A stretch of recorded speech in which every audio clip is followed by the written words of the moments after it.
mau mencari literasi apapun, sepanjang pengetahuan saya, itu insya Allah mudah.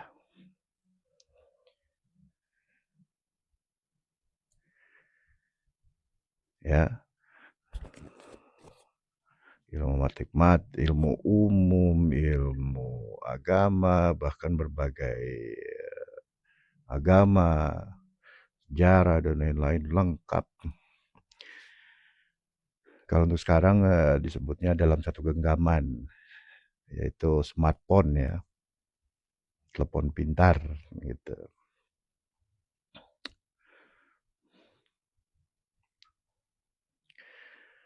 Akan tetapi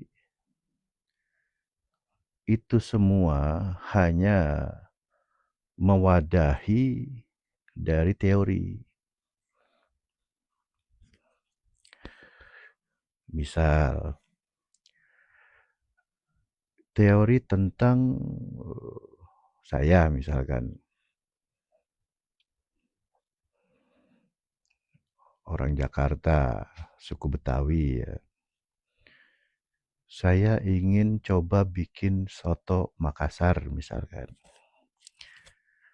Saya nggak tahu caranya tuh. Nah, kemudian saya cari tuh di smartphone, tadi aplikasi Google atau YouTube. Nah, di situ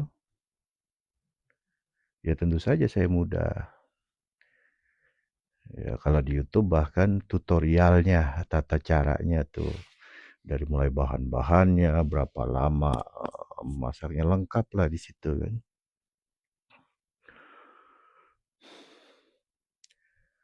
Teori sempurna, tapi teori. Tadi kan judul di awalnya, saya selaku orang Betawi ingin coba soto Makassar. Soto Betawi saya udah nggak asing karena sering nemuin kan gitu, sering coba.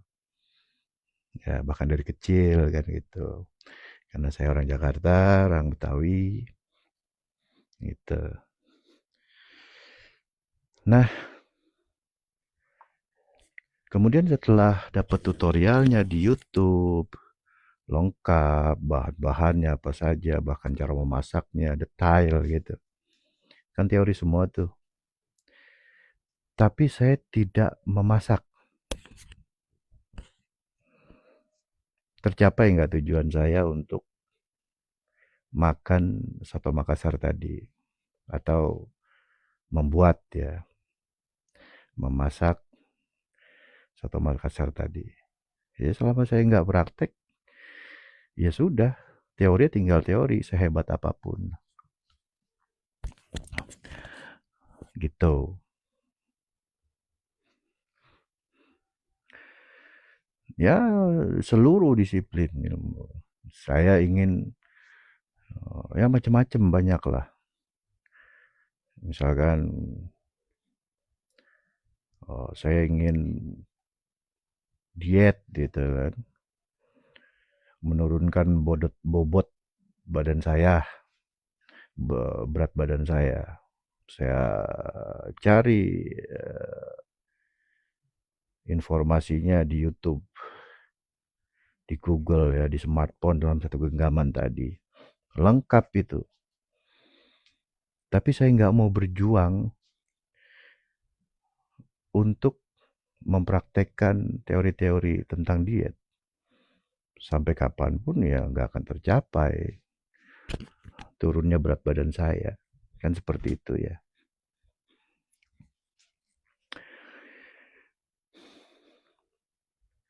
Ternyata dalam agama pun begitu polanya. Seluruh agama samawi, tidak hanya agama Islam yang dibawa oleh Nabi Muhammad saja, tetapi polanya sama dari seluruh para nabi. Para nabi menyampaikan dakwah, ajakan. Itu kan teori itu, sampaikan. Nah, ada yang mengikuti tuh, ada yang menerima. Nah, itu Islam, menerima itu, tapi belum iman. Sekali lagi ya, misalkan Nabi A gitu, Adam lah contoh yang paling pertama.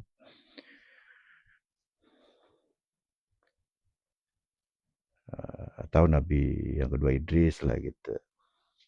Atau Nabi Nuh yang ketiga dan seterusnya. Berdakwah tuh kepada umatnya. Kemudian ada yang menerima dakwah itu untuk jadi umatnya Nabi Nuh misalnya. Itu Islam, menerima dakwah itu. Tetapi belum iman. Seperti itu ya. Sama kayak tadi, teori-teori saya ingin coba Soto Makassar.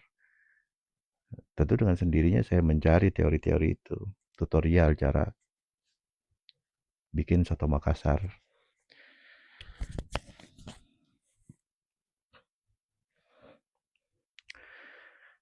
Nah, saya menerima teori itu.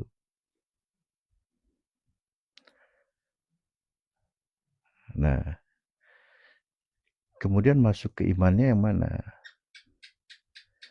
Setelah mulai mengikuti dari ajaran sang nabi. Nah, itulah ada proses iman di situ.